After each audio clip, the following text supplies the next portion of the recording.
Hello, and welcome to my channel. I am Stephanie, and this is my Let Me Introduce You series.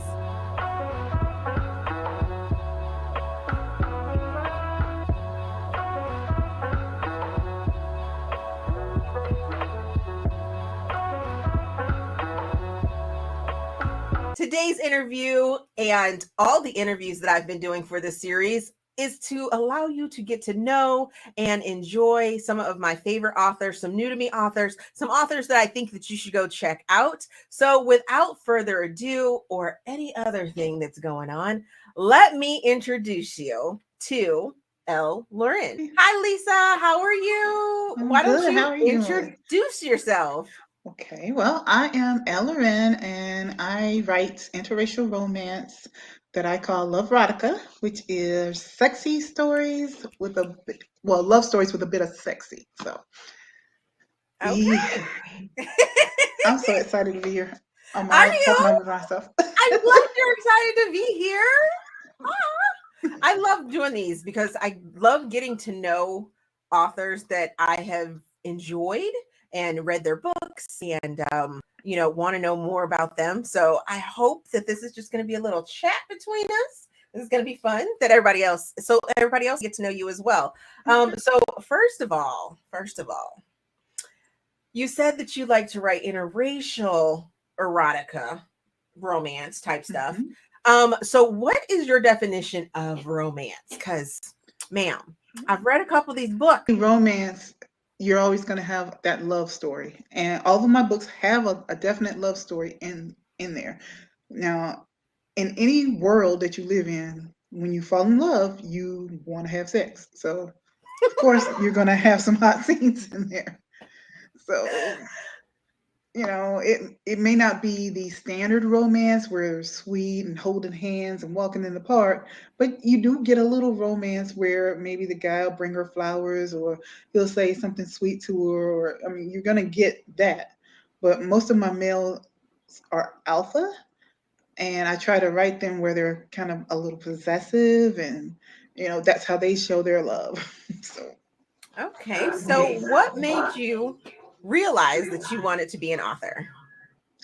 I've always loved reading since I was old enough to hold a book, and I don't know, I've always written things Hmm. like in journals, or I was good at writing in school, but I never let anybody read my stuff that I wrote.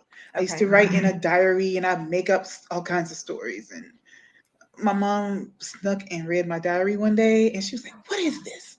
I was like, "It's a story." She did not believe that I was making this stuff up. She thought I was Oh, she thought doing it the was real life. stuff. So, and I went to college and all of that, and I never let anybody read my stuff.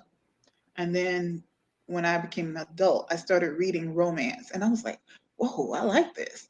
And I read Twyla Turner's Scarred series, Okay. and it's a 3-book series. I fell in love with the genre then, and I was like, you know what, I have to write these stories. So thank Twyla Turner for her inspiration for me starting to write romance.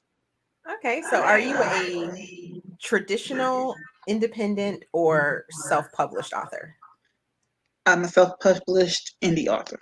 So yeah, Okay, you said that you're a reader. So what type of things do you like to read? I read everything. My favorites are, the genre I write. I like billionaires, and I love alphas. They just the alpha male with the possessive, and I love bikers. Um, I love the mafia, cowboys. Those are my favorites to read. And then I will read every now and then a biography or autobiography. I try to mix it up a little bit. Okay. And what type of um new releases do you have coming out? So I know I'm looking at T-Rex back there. So can you Yes, tell us a little bit about that series? sure. That's my Predators MC series. And of course, it's Motorcycle Club. The first one in that series is Taming of LaRue. And then we get into Obsession, which was fun to write because it's a polyamorous relationship. with one female and two males. And then, of course, T-Rex is my boy behind me. He is a mess. He is a hot mess. He talks in the third person a lot. He's a little arrogant, and people throughout. He's like in his 50s now, but when he was younger, people blew him up, and he's got a big head, and he thinks he's the sexiest thing on earth. So, but now that he's older, he's ready to settle down and find a woman. Okay, so did you study writing in college or anything like that? Or Well, I took courses, but it wasn't my major. My major was business, and I found that I enjoyed the English courses better and the literature courses, but the school I went to didn't have a program at the time for writing. So I stuck with business, which was standard back then. And then I'm not going to tell you when, because that'll age me. But but then when I got out of college, I took like some independent courses. They weren't for college, but you take courses and you learn things. So because I noticed I read Taming of LaRue, and the writing style, you don't really give us which character's mind or voice we're in at that specific time. So I was wondering if that's just your style or if that's something you learned along the way. Do you like writing like that way? I like writing that way. At the time, I thought I was doing that. I was giving you whose voice it was, but then I learned that you have to be more specific. So then I try to change it up where it's first person sometimes, or it's not always, the narrator telling you the story. So I've switched things up. I've learned along the way. So how many books have you written or do you have published? I have about 32 books now. So I'm a little bit on my way. And where do you find inspiration for your books? Do you find it in real life or do you go to like pop culture for your inspiration? I find inspiration everywhere. When I'm out and about, and if I see someone interesting, I'm an introvert, so I'll sit there and I'll watch people, and I'll see how they interact with each other. Or if I see someone interesting, I'm like, "Ooh, he would make a great character," and then my brain starts molding him into a character. Never met the man, never spoke to him, but I'll mold him into a character. Or I can see a picture, a stock photo, and think, oh, that's my next hero. So it just depends. That's amazing. It's like a whole people watching type thing and see a person, you just make the story for them, right? Hmm. Okay, so if you could take any one of your books or series and make them up on that big screen, which format would you like? Movie, television, or limited series? And which one would it be? Oh, wow. Yeah, I'm making you choose your one of your babies. I'm sorry. I want to choose my babies. Um, Maybe Tennessee's Whiskey because it was my most popular series. I would make it into a television series Okay, okay. and probably So on Netflix. So if y'all listening, hook me up. hey, there we go. Hey Netflix, we got a new show for you. You know, they're lacking these days, you know, in the show department. So, do you have a fan cast for any of your books, or is that how do you start a book? So let me back up. Are you a plotter or a pantser? I try to plot, but it doesn't work because anything I try to force my characters to do, they rebel. So Okay, when I'm writing, they tell me what they want. I okay. have to listen to them because I had this whole plan for T-Rex. And when I started writing, it went left. I mean, my female character, I had it a whole planned out for her. She was going to have this grandmother that was overbearing and telling her what to do. Grandma didn't even make the story. When I started writing, she was like, "Oh no, we're not going to go there." Oh wow. Okay. So, So yeah. do you start with a fan cast for your characters or do you just kind of let them grow into? I normally what I do is do a character Bible and try to figure out who they are. I'll assign them birth dates and You know, they got horoscopes so I can find out how they react to certain things. And I go through a whole list of questions and then I start writing them. And then they do what they want to do anyway. So, Wow, yeah. that's But I really try, interesting. yeah, I try to make a character Bible every time I write. So, about how long would you say your process is then? It depends. If I'm on a deadline, it can go bam, like T-Rex. I was on a deadline, but I started this book a long time ago. I just couldn't get inspired to write. And then I sat down one day and just it flowed. And I knocked it out. I'm like, okay, here we go. So my process can be anywhere from a year to a month. So I can write a book in a month if I have to, but I don't want to. Okay. So, what would set up a day as you for us as when you're writing a book? Okay, well, normally what I do is if I've already done my character Bible, I will get up, I'll check my social media, make sure that everything what's popping in the world and what's going on, and then I will sit down and write. Because sometimes you might get a story that you read, and I was like, that would be interesting for T-Rex. You know, let me put a spin on that, or something like that. So I always read social media, and I watch a little TikTok. Sometimes I get stuck on TikTok, but then I'll sit down and I'll write. I'll turn off all sound in the house. I can't write with the television on because I'll start watching the television. Mhm. And a lot of times I can't write unless it's late at night. I can't write with music.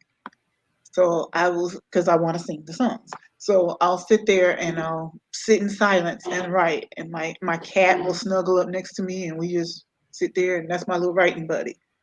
Always And sound as a keyboard. sometimes I'll do like 30-minute sprints Hmm. just to see how many words I can get done. And then I'll take a break and get up and clean or, watch television or, I have lunch with my husband and stuff like that. And then I'll go back later in the evening and write. And I'm like a late night, early morning person. So I can really write when it's late at night. So that's what I try to do. Interesting. So, is writing your full-time job? Yes.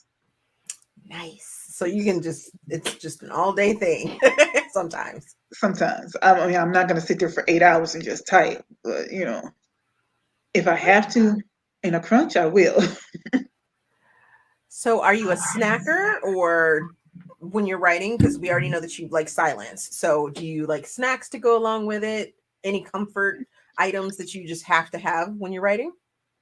Sometimes I love to eat pineapple chunks, and I have to have like some hot tea sometimes. I'll stop and go make my hot tea, and that'll help me refresh my mind. And sometimes you stare at your computer too long, your eyes cross.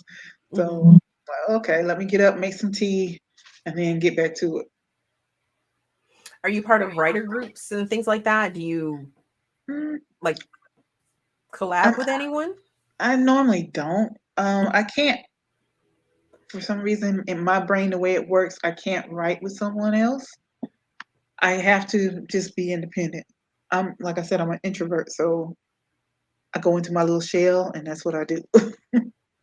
Interesting. So I did notice when reading The Taming of LaRue that you did pull a lot of sort of social issues into the story. And it's obvious you've already said that you check social media and stuff like that. Is that purposely done though that you can it was well balanced, I will say, that both sides of the arguments that's included in there. I don't want to give any spoilers or anything like that. But it was well balanced. Do you do that purposely or to maintain sort of a not oh my goodness, I can't say the word. Um, I know what you mean. you know what I mean? To I know try what and you mean. not necessarily push your views onto the reader, or anything like that. I try to do it that way purposefully, but sometimes it doesn't work. Okay. Excuse me, I'm sorry. No, you're fine. You're fine. Um, So, sometimes the characters tell me what they want, and then I have to do that. okay. So there's a huge discussion over on TikTok about trigger warnings. Are you pro trigger warning or I not? am. When I wrote Taming of LaRue, I didn't know that you were supposed to put trigger warnings at the beginning of the books, and then I read some reviews, and I was like, oh, I didn't realize that it would, hurt somebody if they read this. So then I started doing it. Okay. So I'm like, yeah, put the trigger warnings, because if you don't, you will get eaten alive in your reviews. This is very true. This is very true. So, And it never even dawned on me when I was writing. I was just like, this is what the character's going through. okay. Okay. Sorry. No, you're fine. Do you employ sensitivity or advice for sensitivity? Because I know that they're interracial romances, and erotica. So there's two different cultures usually. And are any of your other, and you've written other diverse books as well. So do you use sensitivity writers or readers, excuse me, um for those books? I don't.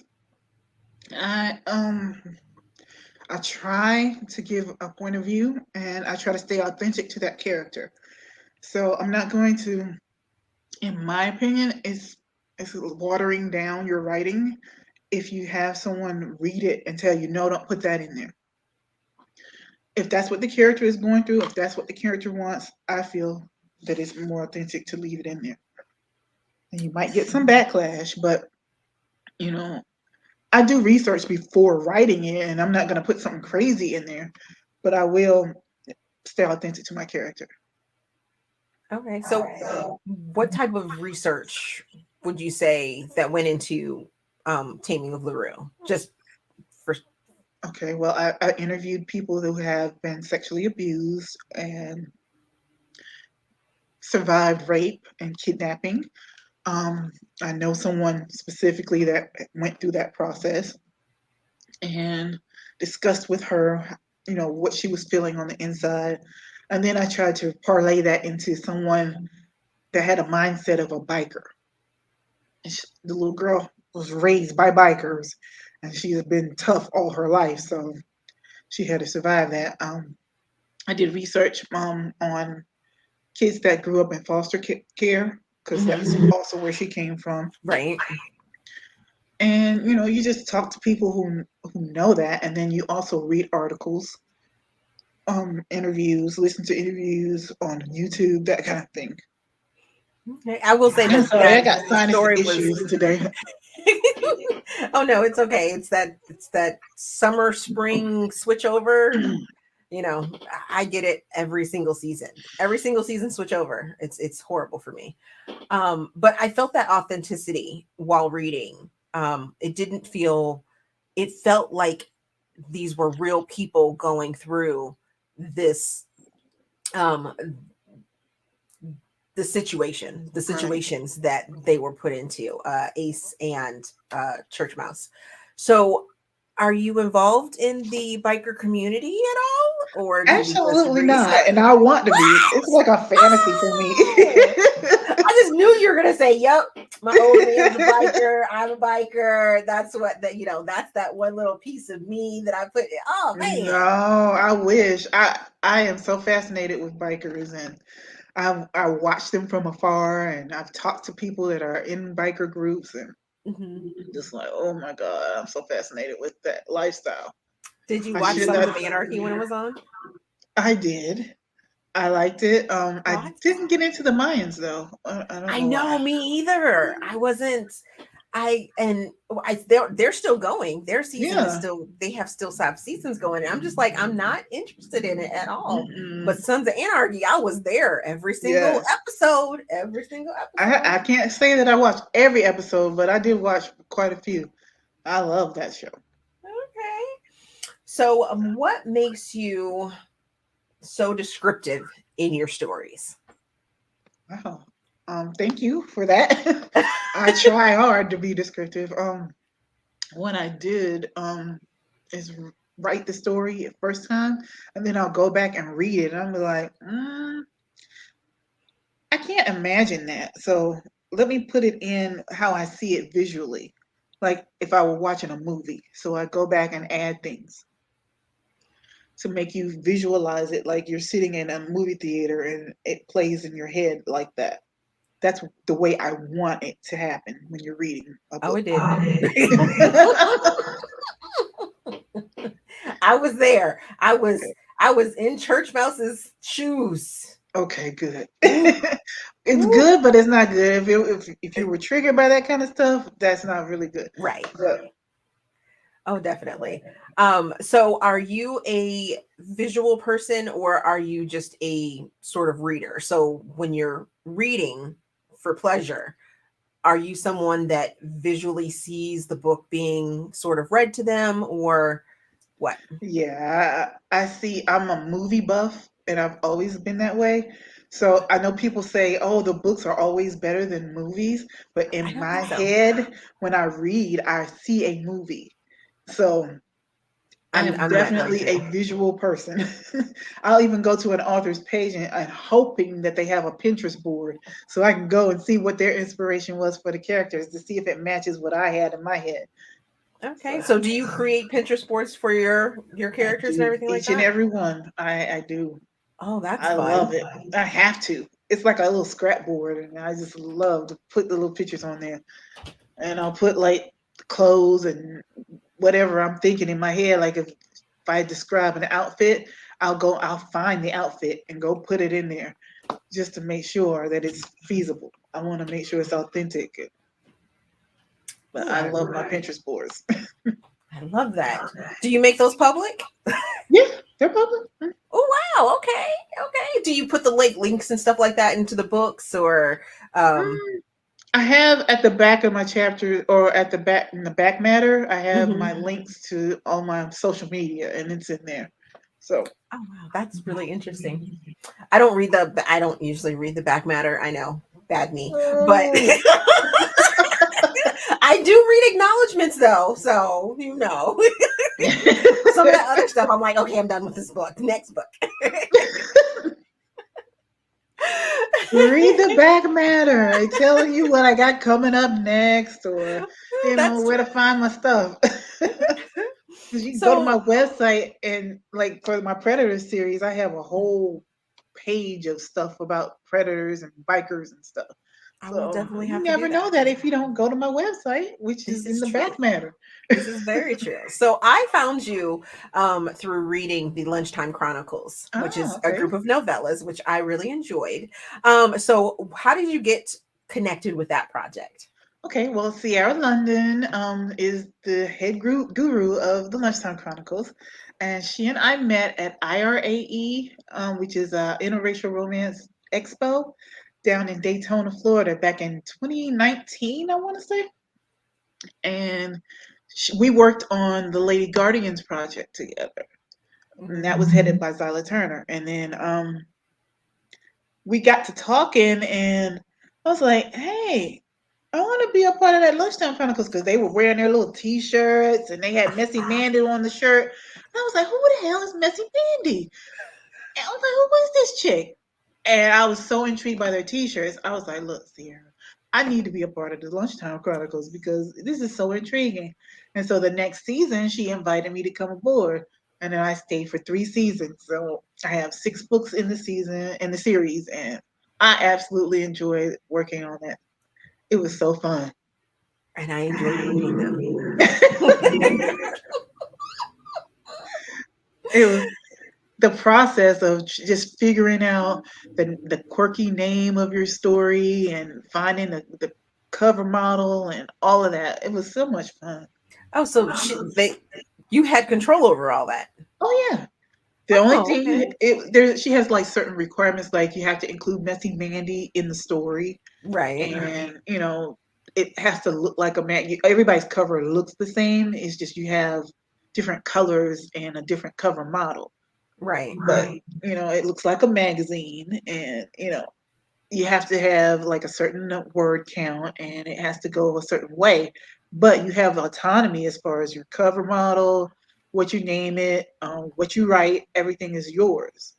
So Hmm, it's interesting. I guess fun to be creative. I didn't ask that when I when I interviewed her. I didn't even think about that. That is so interesting. So, would you say that you are an audiobook, ebook, or physical book reader?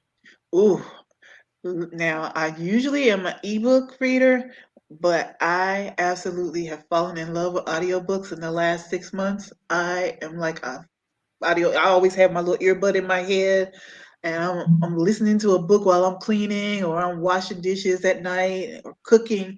And my husband will be talking to me, and I'm listening to my book. I don't even hear him, and he's like, Do you have your earbud in?" I'm like, "Yeah." And then they So get mad when no, he you don't get mad. interrupt He just you. roll his eyes and keep doing what he's doing. He's like, "She always listens to those books." But I have fallen in love with audiobooks lately. And how many of your books are audiobooks? Because I listen to Taming of LaRue and I'll be listening to Obsession.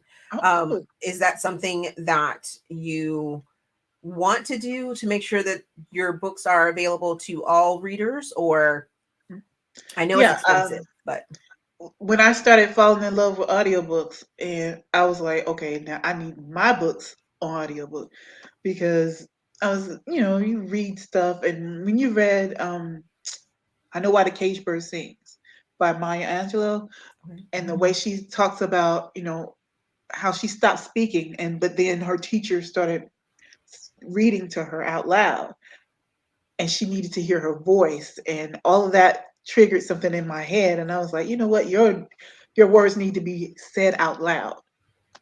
And then right now I have 10 of my books on audiobook, and I plan to have T-Rex, of course, but my last one I think was The Watermelon Sugar from Lunchtime Chronicles, so I have a couple of those on there. So yeah, I love it, and I want to reach more audience. And I like to hear it out loud. It reads a little different when someone else is expressing the words and the annotation. Like Obsession, I chose to do 3 people instead of just one person reading it because I wanted each character to have their own voice, and they killed it. I love that audiobook.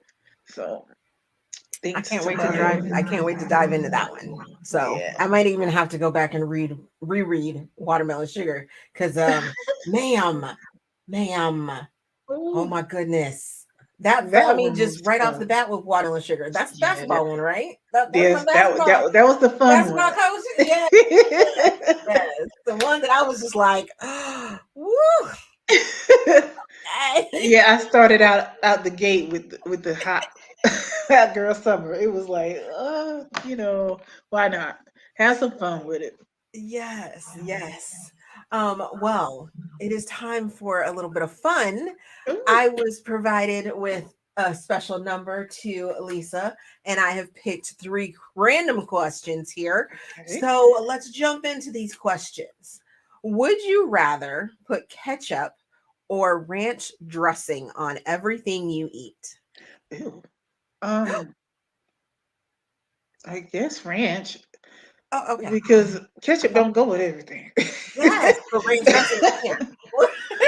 I was like, oh, I can't imagine putting ketchup on that. No, I guess ranch. Okay. Who is your favorite hero, fiction or oh no, I'm sorry. I read that wrong. Who is your favorite hero of fiction? Shit. Yep, there's a lot. There's a lot. Who is my favorite fictional hero? Oh God, hero fiction. I don't know. I have so many. Can I tell you my favorite actor? Hey, who? What? Oh, you Let's know what? discuss. I found it. Rocky. Rocky Balboa. Really? That is an I was interesting. young. I've had a thing for Sylvester Stallone.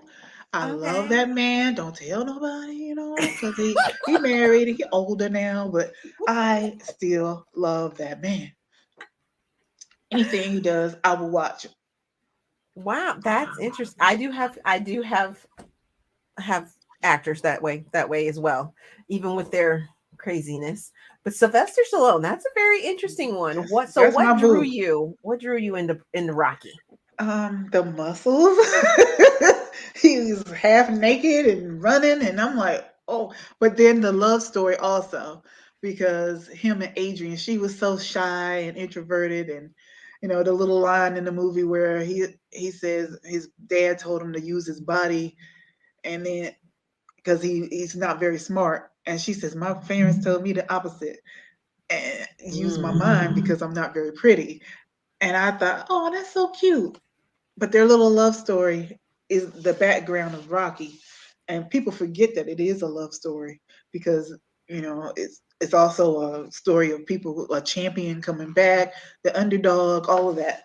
So that when I watched that movie, I was so fascinated with him, and then he continued and continued and continued making the series, and I watch it. I would go to the movies by myself and sit there and watch Sylvester Stallone, and nobody but not say nothing to me. I will watch it every time it comes on television. It's just that's my thing. I love him, and leave me alone. You have no that's how I feel about Tom Cruise. But I might have to cut that out. No, I'm joking. Like I can't wait. I cannot wait to watch Top Gun Maverick. Oh my goodness. Yes. Oh my goodness. I cannot wait. I'm actually thinking about breaking my no theater ban to go see this movie.